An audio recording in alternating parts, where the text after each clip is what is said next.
വിശുദ്ധ കുരിശിൻ്റെ അടയാളത്താൽ ഞങ്ങളുടെ ശത്രുക്കളിൽ നിന്ന് ഞങ്ങളെ രക്ഷിക്കണമേ. ഞങ്ങളുടെ തമ്പുരാനെ, പിതാവിൻ്റെയും പുത്രൻ്റെയും പരിശുദ്ധാത്മാവിൻ്റെയും നാമത്തിൽ ആമേൻ.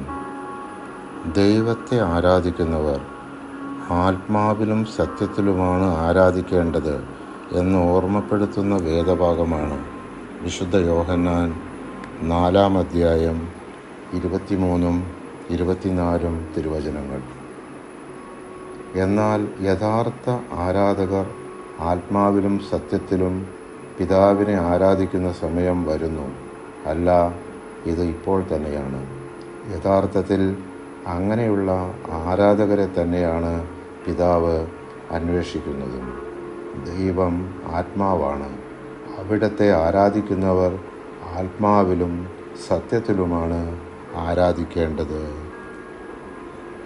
നമ്മുടെ പാപാവസ്ഥകളാൽ ഉണ്ടായിക്കൊണ്ടിരിക്കുന്ന ദൈവകോപം ശമിപ്പിക്കുന്നതിന് നമ്മുടെ കർത്താവിൻ്റെ പാടുപീടുകളെ നമുക്ക് ധ്യാനിക്കാം.